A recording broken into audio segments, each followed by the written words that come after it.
Next one, जो अगला topic हम यहाँ देखने जा रहे हैं उसको नाम दिया है मैजिक नंबर। जैसा नाम बता रहा है, मैजिक नंबर मतलब एक जादुई संख्या, एक ऐसा नंबर जिसके बाद प्रॉपर्टीज जो हैं वो अपने आप को रिपीट करती हैं, उसी को नाम दिया जाता है मैजिक नंबर। किसी भी ग्रुप के अंदर अगर मैं ऊपर से नीचे की तरफ जाऊंगा तो ऊपर से नीचे की तरफ जाने पर एटॉमिक नंबर का एक फिक्स डिफरेंस होगा और उसी डिफरेंस को हम नाम देते हैं मैजिक नंबर। हर एक ग्रुप के अंदर ये मैजिक नंबर वेरी कर सकता है पर नंबर वही रहने वाले हैं, 8, 18, 32 इस तरह के नंबर आते हैं जिसको हम मैजिक नंबर का नाम देते हैं। देखिए एक टेबल बनी हुई है, group number first, second, third, 4 से 12, 13 से 17 और 18 के करस्पॉन्डिंग। और यहाँ पर इनके मैजिक नंबर जैसे कि सबसे पहले वाले में 2, 8, 8, 18, 18, 32 ये मैजिक नंबर आए हैं। ये मैजिक नंबर देखो किस तरह से बने होंगे। जैसे सबसे पहला ग्रुप नंबर फर्स्ट की बात करें, सबसे पहला एलिमेंट होता है हाइड्रोजन, फिर आता है lithium, sodium, potassium, rubidium, caesium और फ्रेंशियम। अब यहाँ पर अगर मैं बात करूं हाइड्रोजन का एटॉमिक नंबर 1, लिथियम का 3, सोडियम का 11, पोटेशियम का 19। जरा चेक करना, जब आप इनके अंदर ऊपर से नीचे की तरफ जा रहे हैं तो एटॉमिक नंबर का डिफरेंस अगर मैं देखूं 1 और 3 डिफरेंस निकल के आया 2 का, उसके बाद 3 और 11 डिफरेंस आया 8 का, यहां पर भी डिफरेंस आया 8 का, उसके बाद जाएंगे 18, फिर 18, फिर 32। मतलब किसी भी ग्रुप के अंदर जब हम टॉप से बॉटम की तरफ जाते हैं तो एटॉमिक नंबर के बीच में एक फिक्स डिफरेंस होता है और एटॉमिक नंबर के अंदर आने वाला यही डिफरेंस क्या कहलाता है, मैजिक नंबर। तो ये उस मैजिक नंबर की डिटेल है। अच्छा, ये मैजिक नंबर वेरी कर सकते हैं ग्रुप के हिसाब से, डिपेंड करता है कि आप कौन से ग्रुप में चल रहे हैं। नंबर तो वही रहेंगे, बस लगाने का तरीका कभी कभी बदल जाता है। जैसे कि आप शुरू करें अगर इसके अंदर, तो सबसे पहले मैंने देखा कि यहाँ मैजिक नंबर 2 था और 2 के बाद ये डायरेक्ट से 8 हो गया। क्यों हो गया? जब पहले ग्रुप की बात हुई थी तो पहले ग्रुप के अंदर तो 2 ही एलिमेंट आए, हाइड्रोजन और हीलियम, पर जब उसके बाद गए तो एस के साथ साथ पी भी आने लगा। अब जब एस के साथ पी आया तो एस के 2 और पी के 6 मिला के नंबर जो था वो कितना हो गया, 8। इसीलिए यहाँ का मैजिक नंबर 2 से सीधा किस में कन्वर्ट हो गया, 8। अब ये जो नंबर 8 बना है, ये 8 चल रहा है, ये 8 यहाँ तक चला, पर ये 8 यहाँ 8 से कन्वर्ट होके अगला नंबर जो बन गया वो 18 बना। अब इसका लॉजिक देखो क्या रहा होगा। ये ग्रुप नंबर 2 है और 2 पर यहाँ पर आया है कैल्शियम, और जैसे ही आप कैल्शियम से आगे की तरफ जाएंगे तो आप जानते हैं एटॉमिक नंबर जो 20 है उसके बाद 21 से लेकर 30 तक डी ब्लॉक चालू होता है, और जैसे ही डी आएगा तो उसके करस्पॉन्डिंग 10 और आएंगे, और 8 तो चल ही रहा था, 10 के बाद 10, जब 8 और 10 ऐड करते ही ये नंबर कितना बन जाएगा, 18। तो इसीलिए अगला नंबर 18 का हो गया। रेस्पॉन्सिबल क्या था, क्योंकि इन दोनों के बीच में यहां से वहां तक कौन सा ब्लॉक इंट्रोड्यूस हो गया था, डी ब्लॉक। अब ये 18 चल रहा था, ये 18 यहां तक चला, ये 18 यहां तक चल गया, और फिर उसके बाद ये 18 से एकदम से कन्वर्ट होके 32 पे कन्वर्ट हो गया। क्या हुआ होगा भाई, ये है ग्रुप नंबर 3 और इसमें जो एलिमेंट आते हैं आप पहचानते हैं, लेंथेनम वाली सीरीज है जिसकी हम बात कर रहे हैं, सेकेंड ईयर लाएंगे एसी। अच्छा, लेंथेनम जो होता है एटॉमिक नंबर 57 है, और उसके बाद जो है 58 से लेकर 71 तक एक सीरीज आती है जिसका नाम होता है लेंथेनाइट सीरीज, और वो कौन से ब्लॉक के एलिमेंट कहलाते हैं, एफ ब्लॉक। और जैसे ही एफ ब्लॉक आएगा आपको उसके करस्पॉन्डिंग 14 और ऐड करने होंगे, 18 + 14 करते ये नंबर कितना हो जाएगा, 32। तो यहाँ पर चेंज होने का लॉजिक ये है क्योंकि इनके बीच में कौन सा ब्लॉक इंट्रोड्यूस हो गया, एफ ब्लॉक, और एफ ब्लॉक की वजह से ये चेंज हो गया और ये चला गया 32।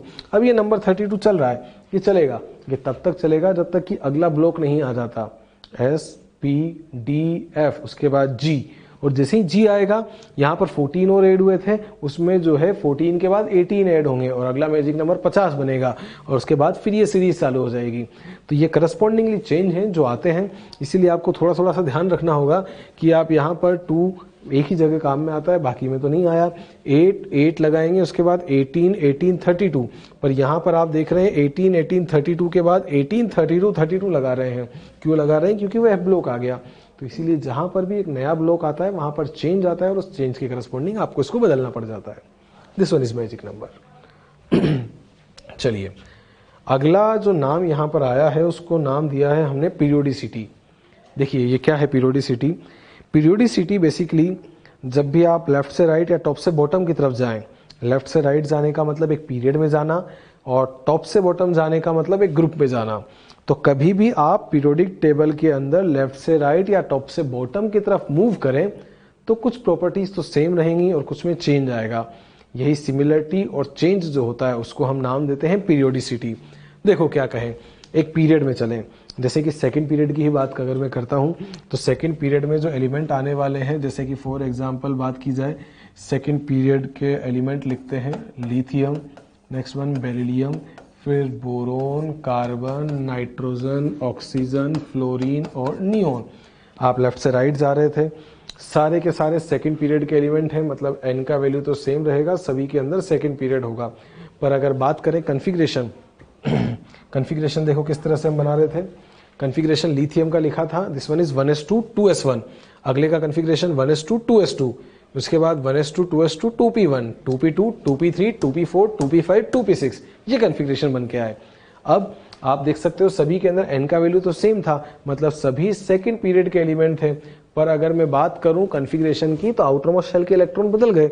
लिथियम में थे 3 की 1, लिथियम के आउटर मोस्ट शेल में 1, लिथियम का कन्फिग्रेशन 1s2 2s1, 1 2 3 4 5 6 7 8, इस तरह से वो चीज चेंज हो गई।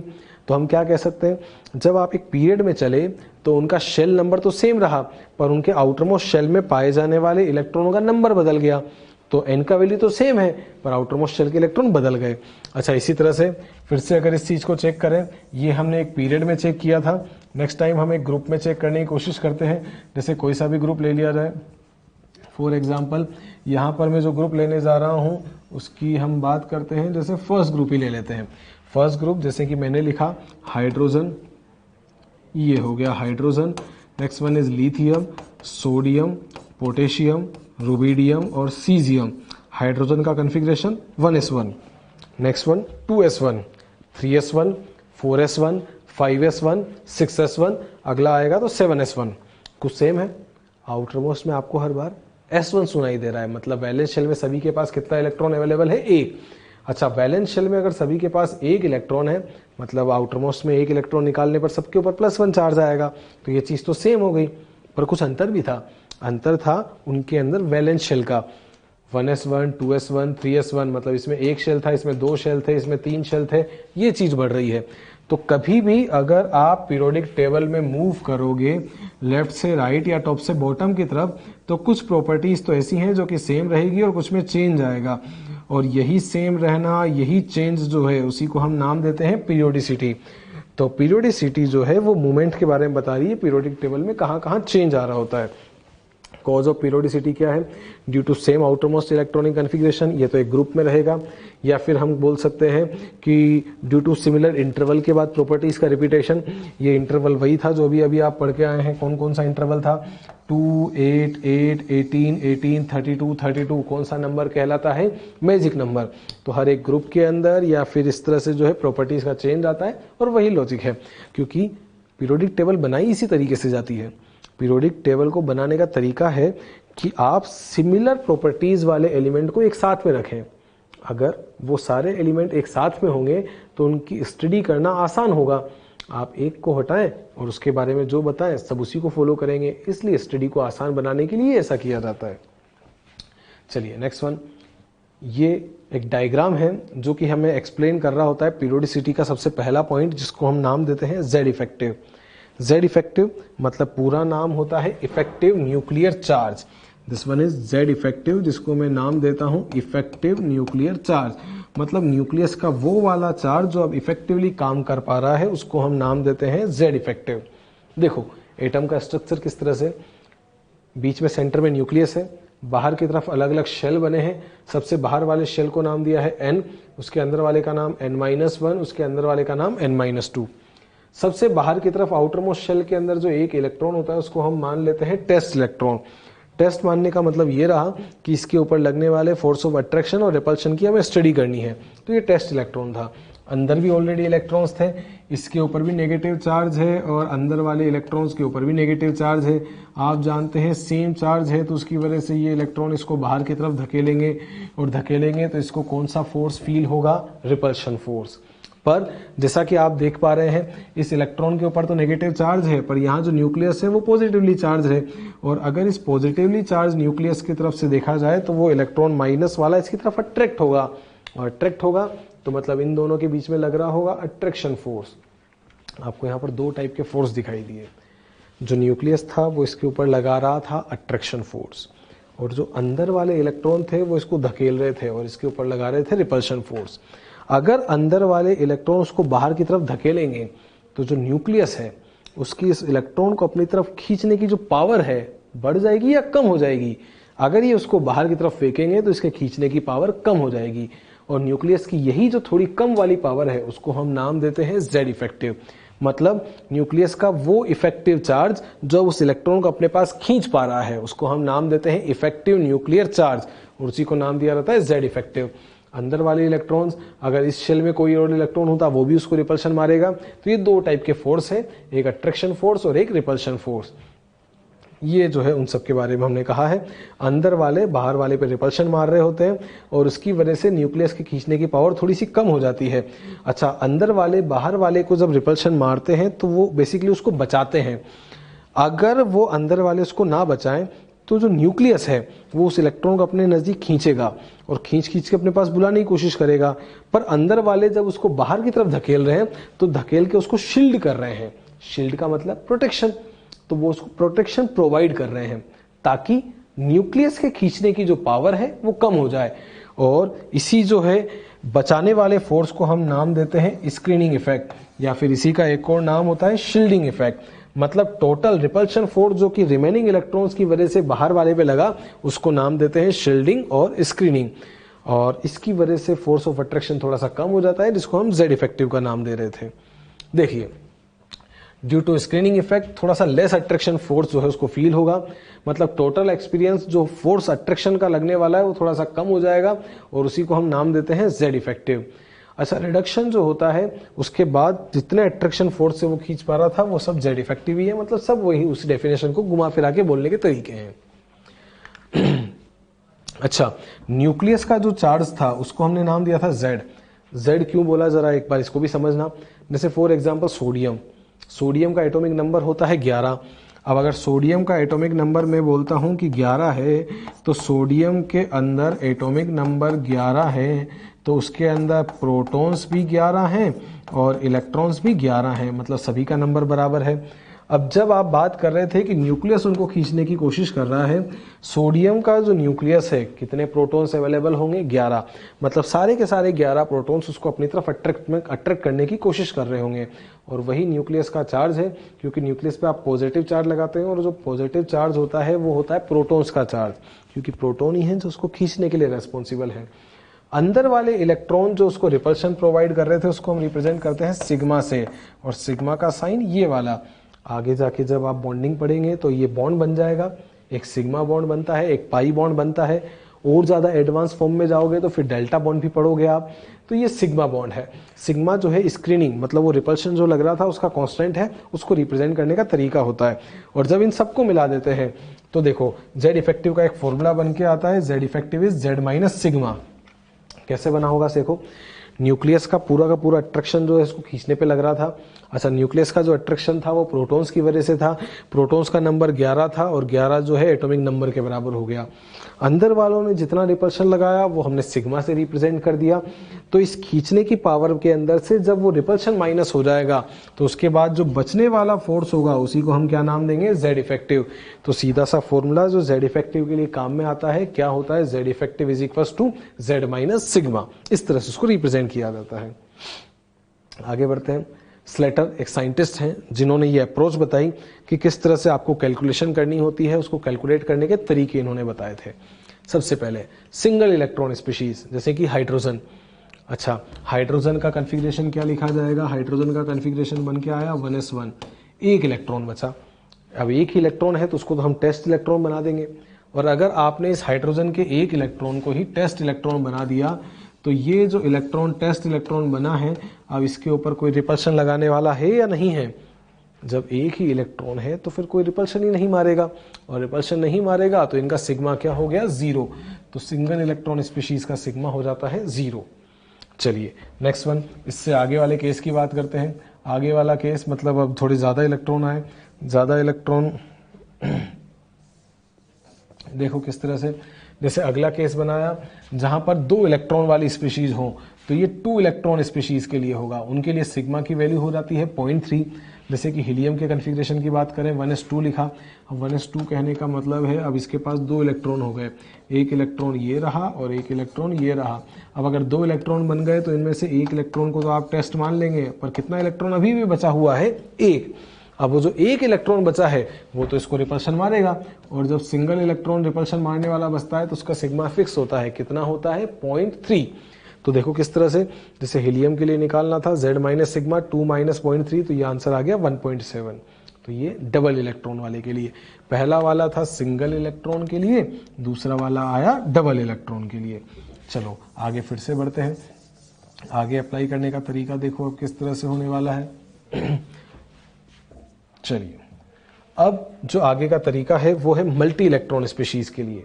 मल्टी इलेक्ट्रॉन स्पीशीज मतलब जब अब 2 से ज्यादा, 1 के लिए हो गया, 2 के लिए हो गया, 3 या 3 से ज्यादा वाले हैं तो उनके लिए केस किस तरह से डिसाइड होता है। देखो अभी अभी हमने एक डायग्राम बनाया था, डायग्राम किस तरह से बता रहा था, ये न्यूक्लियस था, यहाँ पर एक शेल, यहाँ दूसरा शेल, यहाँ पर तीसरा शेल, बाहर वाले को n कहा तो इसको नाम दिया n-1, इसको नाम दिया n-2। यहाँ पर भी इलेक्ट्रॉन है, यहाँ पर भी इलेक्ट्रॉन है, सब जगह इलेक्ट्रॉन्स अवेलेबल थे। सबसे बाहर वाले शेल का जो इलेक्ट्रॉन होता है उसको तो हमने क्या नाम दिया था, टेस्ट इलेक्ट्रॉन। टेस्ट इलेक्ट्रॉन खुद के ऊपर रिपल्शन नहीं लगाएगा तो उसका सिग्मा तो क्या हो गया 0, पर उसके अलावा अगर उसी शेल में कोई और इलेक्ट्रॉन है तो वो सिग्मा लगाएंगे, और अगर वो सिग्मा लगाएंगे तो nth शेल वाले का जो सिग्मा होता है इसकी वैल्यू को मल्टीप्लाई किया जाता है 0.35, n-1 वाले का सिग्मा मल्टीप्लाई किया जाता है 0.85, n-2 वाला या उसके अंदर जितने भी आते हैं उनका सिग्मा मल्टीप्लाई होता है 1 से। आउटरमोस्ट शेल का सबसे बाहर वाला एक इलेक्ट्रॉन क्या मान लेना है, टेस्ट इलेक्ट्रॉन। उस एक इलेक्ट्रॉन के अलावा उस शेल में अगर कोई और बचेगा तो उसका सिग्मा 0.35, उसके अंदर वाला उसका सिग्मा मल्टीप्लाई बाय 0.85, उसके अंदर वाला उसका सिग्मा मल्टीप्लाई बाय 1। ये तरीका है कैलकुलेशन के लिए। देखिए इसके लिए अगर आप देखें तो देखो क्या क्या लिखा जा सकता है, इनको लिख के भी एक्सप्लेन किया गया है कि ये सब नंबर जो है वो कैसे हैं और किस तरह से आपको काम में लेने हैं। जैसे सबसे आउटरमोस्ट शेल वाला जो है उसके लिए सिग्मा कितना है 0.35, उसके अंदर वाले का मतलब n-1 वाले का सिग्मा 0.85, उसके अंदर या आप जितने भी आएंगे उन सबका सिग्मा कितने से मल्टीप्लाई करना होता है 1 से। देखो इस चीज को हम काम में लेते हैं, सीखते हैं कैसे अप्लाई करना है। जैसे मैंने लिखा लिथियम, लिथियम का कन्फिग्रेशन अगर बोलेंगे तो एटॉमिक नंबर 3 के करस्पॉन्डिंग इसका कन्फिग्रेशन बन के आएगा 1s2 और आगे बन गया 2s1। ये रहा न्यूक्लियस, यहाँ पर एक शेल, यहाँ दूसरा शेल, इसको मैंने n कहा तो इसको n-1, आउटरमोस्ट शेल n, उसके अंदर वाला शेल n-1। n के अंदर कितना इलेक्ट्रॉन अवेलेबल, 1, n-1 के अंदर कितने इलेक्ट्रॉन अवेलेबल, 2। टेस्ट इलेक्ट्रॉन क्या कहा था, आउटरमोस्ट शेल का एक इलेक्ट्रॉन जो है उसको हमें क्या मानना होता है, टेस्ट इलेक्ट्रॉन। अगर मैंने इसे टेस्ट इलेक्ट्रॉन मान लिया तो इसका सिग्मा तो खत्म हो गया क्योंकि वो तो आएगा ही नहीं, पर अंदर की तरफ जो बचे हैं वो तो रिपल्शन लगाएंगे। कितने इलेक्ट्रॉन बचे हैं अंदर, 2, और अगर ये रिपल्शन लगाएंगे तो इनका सिग्मा तो हमें कैलकुलेट करना होगा। n-1 वाले का सिग्मा मल्टीप्लाई होता है 0.85 से, और यहाँ पर इलेक्ट्रॉन है 2, तो 2 से मल्टीप्लाई करते हैं इसका आंसर कितना निकल के आ गया 1.7। इस तरीके से कैलकुलेशन होगी। चलो एक और एग्जांपल की बात करते हैं। लिथियम के बाद अगला एलिमेंट आया बेरिलियम।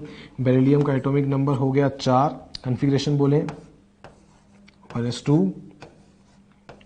2s2।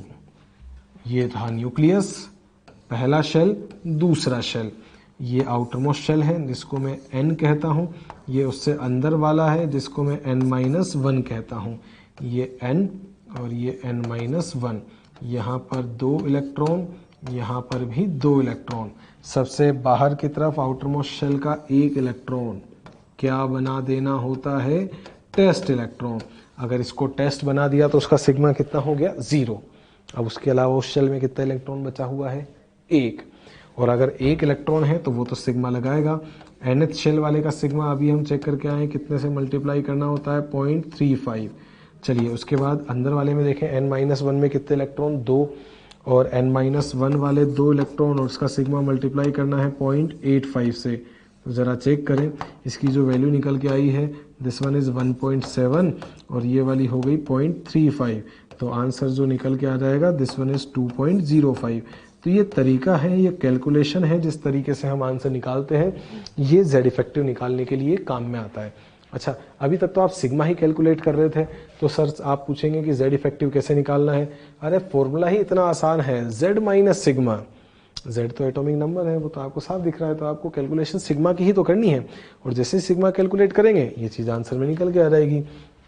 तो ये सारे के सारे जो हैं ये कैलकुलेशन करने के तरीके हैं, जहाँ से हम कैलकुलेट करके बता पाते हैं कि कोई भी एलिमेंट जो है वो कितना सिग्मा रखता है। कैलकुलेशन हमेशा आपको सिग्मा की ही करनी है, क्योंकि जेड इफेक्टिव के लिए आपको जेड है जो कि एटॉमिक नंबर हमें पता होता है, इसीलिए अगर एटॉमिक नंबर पता है तो आप सिर्फ सिग्मा निकालेंगे और बाकी का आंसर ऑटोमेटिकली आपके सामने आ जाएगा। तो ये जेड इफेक्टिव की कैलकुलेशन का तरीका है। अब हम कुछ एलिमेंट का डायरेक्ट जो है जेड इफेक्टिव लिखते हैं। जेड इफेक्टिव, अच्छा अगर आपको इनका लिखना पड़ता तो आप समझ गए ना कैसे लिखना था।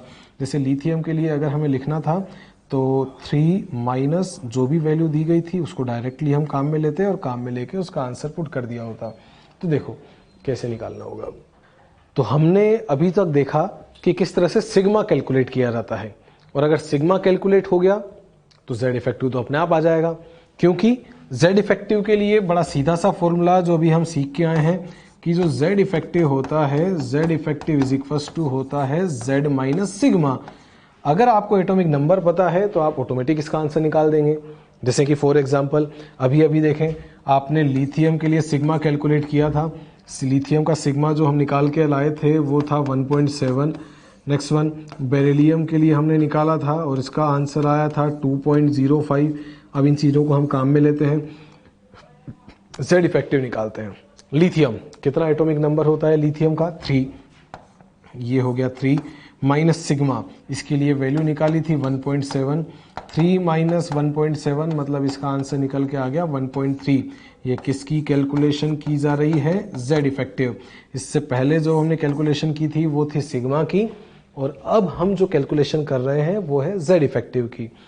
बेरिलियम के लिए लगाओ, एटॉमिक नंबर बोले, बेरिलियम का atomic number hydrogen, helium, lithium, beryllium, मतलब एटॉमिक नंबर हो जाएगा 4 माइनस सिग्मा की वैल्यू दी गई है 2.05। 4 माइनस 2.05 तो आंसर निकल के आ गया 1.95। तो ये तरीका है जहां से हम कैलकुलेशन कर रहे होते हैं जेड इफेक्टिव की, जेड माइनस सिग्मा करके।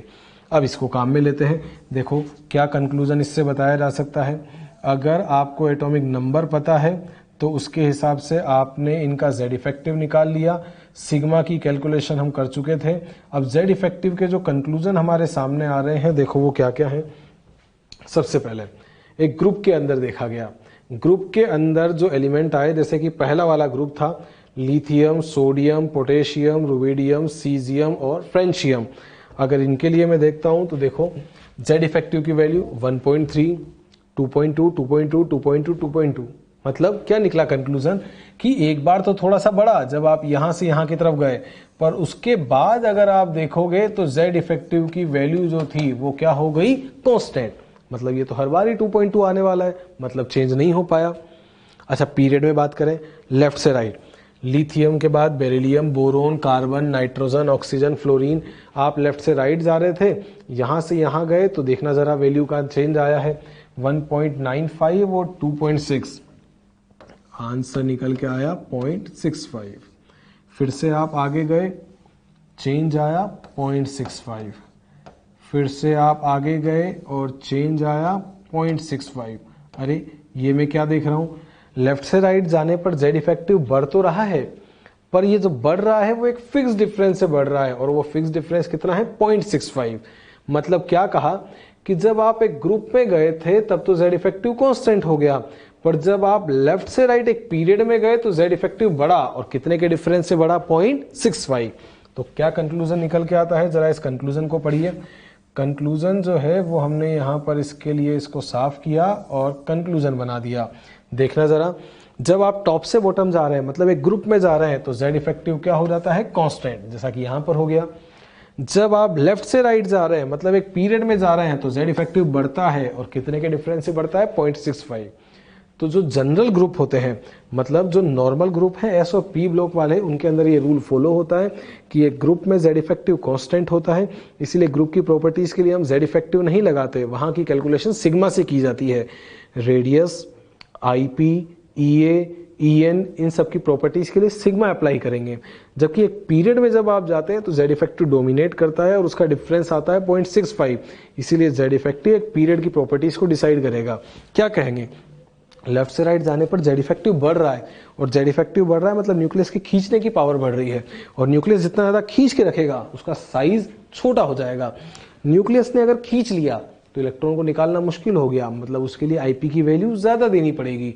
तो जब पीरियड की प्रॉपर्टीज को डिसाइड करना है तो अप्लाई करना है जेड इफेक्टिव, और जबकि ग्रुप की प्रॉपर्टीज को डिसाइड करना है तो अप्लाई करना है सिग्मा। तो ये कंक्लूजन उस चीज के लिए काम में लेना होता है। नेक्स्ट वन, एक ही शेल के जब डिफरेंट सबशेल्स होंगे तो उसके अंदर शील्डिंग का सीक्वेंस बनेगा। सबसे ज्यादा एस, फिर पी, फिर डी और फिर एफ। पेनेट्रेशन मतलब न्यूक्लियस के करीब होने का ऑर्डर भी यही है। सबसे करीब अगर किसी भी शेल में भरोगे 4 का एस, पी, डी और एफ बढ़ना है तो 4 का एस सबसे न्यूक्लियस के करीब होगा। अच्छा, जो न्यूक्लियस के ज्यादा करीब होगा उस पर न्यूक्लियस ज्यादा अच्छे से खींच के रखेगा, और जितना ज्यादा न्यूक्लियस खींच के रखेगा उन इलेक्ट्रॉनों को निकालना ही मुश्किल होगा। वो पेनेट्रेशन पावर को रिप्रेजेंट कर रहा होता है। अच्छा, इलेक्ट्रॉन क्लाउड की डेंसिटी इस ऑर्डर को एक्सप्लेन कर देती है। देखो कैसे, एस का शेप होता है स्फेरिकल, पी होता है डंबल, डी होता है डबल डंबल, और एफ जो है वो कॉम्प्लेक्स। कॉम्प्लेक्स का मतलब और भी ज्यादा लोब्स बनेंगे, इसीलिए आपने इसको कॉम्प्लेक्स कहा होगा। तो देखो ये चीज क्या बताती है, S spherical, dumbbell, double dumbbell और कॉम्प्लेक्स शेप। अब इन शेप्स के हिसाब से आप क्या बात कर सकते हैं, जरा इसको समझिए। एस स्फेरिकल, सारा का सारा इलेक्ट्रॉन क्लाउड एक जगह, पी डंबल है 2 जगह, डी डबल डंबल है 4 जगह। इलेक्ट्रॉन क्लाउड जितना ज्यादा बटेगा, रिपल्शन मारने की पावर उतनी ही कम हो जाएगी। सबसे ज्यादा कंसंट्रेटेड एस में है, पी में 2 जगह बटा, डी में 4 जगह बटा, एफ में 8 या 10 जगह बटेगा। अगर एस में 1 जगह है मतलब 100% पावर, पी में 2 जगह 50%, 4 जगह 25% और ज्यादा 8 से 10%। जितना ज्यादा इलेक्ट्रॉन क्लाउड डिस्पर्स होगा, बढ़ता जाएगा, रिपल्शन लगाने की पावर उतनी ही कम हो जाएगी। इसीलिए सबसे बढ़िया शील्डिंग कौन प्रोवाइड करता है? एस। उसके बाद होता है P, next one is D, और उसके बाद आता है एफ। तो एस, पी, डी और एफ के लिए शील्डिंग का सीक्वेंस इस तरह से होता है।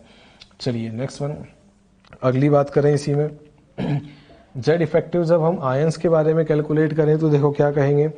आप जानते हैं 2 तरह के आयन हैं, एक को केटायन और एक को एनायन। पॉजिटिव चार्ज के साथ डायरेक्ट और नेगेटिव चार्ज के साथ इनवर्स। देखो ये कैसे कहा होगा। पॉजिटिव चार्ज आने का मतलब होता है इलेक्ट्रॉन गए। अगर इलेक्ट्रॉन गए तो रिपल्शन कम हो गया, और रिपल्शन कम हो गया तो न्यूक्लियस की खींचने की पावर बढ़ गई। न्यूक्लियस जितना ज्यादा अपने नजदीक खींचेगा उसके लिए जेड इफेक्टिव की वैल्यू उतनी ही ज्यादा होगी। नेगेटिव चार्ज आने का मतलब हुआ इलेक्ट्रॉन एड होना। अगर इलेक्ट्रॉन एड हुआ तो नंबर ऑफ इलेक्ट्रॉन बढ़ गए, और इलेक्ट्रॉन बढ़ेंगे तो इलेक्ट्रॉनों की वजह से रिपल्शन बढ़ेगा, और अगर इलेक्ट्रॉन रिपल्शन मारेंगे तो खींचने की पावर कम हो जाएगी, तो जेड इफेक्टिव कम हो गया। इसीलिए कहेंगे कि जब पॉजिटिव चार्ज ज्यादा तो जेड इफेक्टिव ज्यादा, और जब नेगेटिव चार्ज ज्यादा तो जेड इफेक्टिव कम। कहां कहां अप्लाई करना है? डिफरेंट आयंस में लगाना है और आइसो इलेक्ट्रॉनिक में लगाना है। देखो कैसे लगा सकते हो। डिफरेंट आयंस, केटायन, एनायन और न्यूट्रल। सबसे ज्यादा जेड इफेक्टिव पॉजिटिव चार्ज, फिर न्यूट्रल और फिर नेगेटिव चार्ज। और आइसो इलेक्ट्रॉनिक, ये सभी 2 इलेक्ट्रॉन स्पीशीज हैं। 2 इलेक्ट्रॉन पे क्यों बनाया? क्योंकि 2 इलेक्ट्रॉन पर एक इनर्ट गैस आती है जिसको हम नाम देते हैं हीलियम, और हीलियम के करस्पॉन्डिंग इन सबका कन्फिग्रेशन है। पॉजिटिव चार्ज जितना ज्यादा जेड इफेक्टिव ज्यादा, नेगेटिव ज्यादा तो जेड इफेक्टिव कम। अगला वाला 10 इलेक्ट्रॉन स्पीशीज हैं, 10 पे आती है इनर्ट गैस हीलियम के बाद अगली इनर्ट गैस नियोन, और नियोन के करस्पॉन्डिंग बनाना हुआ तो ये सबका कन्फिग्रेशन नियोन जैसा है। पॉजिटिव जितना ज्यादा जेड इफेक्टिव ज्यादा, और नेगेटिव ज्यादा तो जेड इफेक्टिव कम। तो जेड इफेक्टिव का रिलेशन क्या कहता है? पॉजिटिव चार्ज के साथ तो बढ़ेगा और नेगेटिव चार्ज के साथ कम हो जाएगा। क्वेश्चन देखो किस तरह से अप्लाई करना है इसका। जैसे स्क्रीनिंग इफेक्ट कहां ऑब्जर्व नहीं होगा? स्क्रीनिंग इफेक्ट मतलब कहां रिपल्शन नहीं लग पाएगा? Helium plus. हीलियम में 2 इलेक्ट्रॉन थे, प्लस का मतलब कितना इलेक्ट्रॉन बच गया, 1 इलेक्ट्रॉन। लिथियम +2, लिथियम में कितने इलेक्ट्रॉन थे, 3, +2 मतलब 2 चले गए, कितना इलेक्ट्रॉन बचा, 1 इलेक्ट्रॉन। हाइड्रोजन में कितना इलेक्ट्रॉन होता है, 1, सभी के अंदर 1 इलेक्ट्रॉन है। और 1 इलेक्ट्रॉन की शक्ल इस तरह से बनाई जाएगी कि न्यूक्लियस के चारों तरफ सिर्फ कितना इलेक्ट्रॉन अवेलेबल है, 1। अच्छा, आपसे कहा गया था सबसे बाहर की तरफ जो 1 इलेक्ट्रॉन है क्या मान लेना होता है, टेस्ट इलेक्ट्रॉन। और अगर इस इलेक्ट्रॉन को आपने टेस्ट इलेक्ट्रॉन मान लिया तो अब बताएं इसके ऊपर कोई रिपल्शन लगा पाएगा, सिंगल इलेक्ट्रॉन है, मतलब कोई भी रिपल्शन नहीं लगाएगा। और रिपल्शन नहीं लगा तो मतलब इसका सिग्मा क्या हो गया, 0। इसलिए आंसर क्या चला जाएगा, ऑल ऑफ दी अबव, क्योंकि सिंगल इलेक्ट्रॉन में एक ही होता है और वो टेस्ट इलेक्ट्रॉन बन जाए तो कोई भी रिपल्शन अप्लाई नहीं कर पाता। करेक्ट ऑर्डर बताना है Z इफेक्टिव का। अब देखो कैसे बताओगे, सबसे पहले अपन रिवर्स ऑर्डर में चेक करते हैं। O-O-2 क्या पढ़ा था हमने, हम ये पढ़ के आए हैं कि जो Z इफेक्टिव होता है, पॉजिटिव चार्ज जितना ज़्यादा होगा Z इफेक्टिव की वैल्यू उतनी ही ज़्यादा होगी, और अगर नेगेटिव चार्ज ज़्यादा होगा तो फिर उसके लिए Z इफेक्टिव की वैल्यू कम हो जाएगी। जरा चेक करें, नेगेटिव चार्ज ज़्यादा है, Z इफेक्टिव कम होगा। सबसे कम O-2 का था, उसके बाद आना था O- और उसके बाद O, मतलब ये तो गलत हो गया। इसको चेक करो, I+I और I-, सही है कि रिवर्स है, सबसे ज़्यादा होना चाहिए I+, फिर I और फिर I-, ये भी गलत हो गया। अच्छा, इनको चेक करें, सबसे ज़्यादा होना चाहिए +3, उसके बाद +2, उसके बाद +1, ये भी गलत हो गया। कोबाल्ट कोई चार्ज नहीं है, कोबाल्ट +2 और कोबाल्ट +3, तो रिलेशन जो है वो आंसर ये बताता है कि पॉजिटिव चार्ज ज़्यादा तो Z इफेक्टिव ज़्यादा, और नेगेटिव चार्ज ज़्यादा तो Z इफेक्टिव कम। और Z इफेक्टिव निकालने का तरीका, आप सिग्मा कैलकुलेट करेंगे। सिंगल इलेक्ट्रॉन वाले का सिग्मा कितना होता है, 0। डबल इलेक्ट्रॉन वाले का सिग्मा फिक्स होता है 0.3, और उसके अलावा कोई केस बना तो उसके लिए तरीका, सबसे आउटरमोस्ट शेल का 1 इलेक्ट्रॉन तो क्या बना दो, टेस्ट। जिसको टेस्ट बना दिया वो अपने ऊपर रिपल्शन अप्लाई नहीं करेगा। उसके अलावा अगर उसी शेल में कोई और है तो उसका सिग्मा 0.35, अंदर वाला 0.85, अंदर वाला 1 से मल्टीप्लाई होगा। पीरियड में लेफ्ट से राइट जाओगे Z इफेक्टिव बढ़ेगा, डिफरेंस आएगा 0.65। ग्रुप में टॉप से बॉटम जाओगे Z इफेक्टिव कांस्टेंट हो जाएगा, जैसा कि हो गया था 2.2। और डिफरेंट सबशेल्स होंगे तो उनके लिए सिग्मा का जो सीक्वेंस बनेगा, सबसे बढ़िया S, उसके बाद P, उसके बाद D और उसके बाद F, ये सीक्वेंस है जो Z इफेक्टिव के लिए काम में आता है।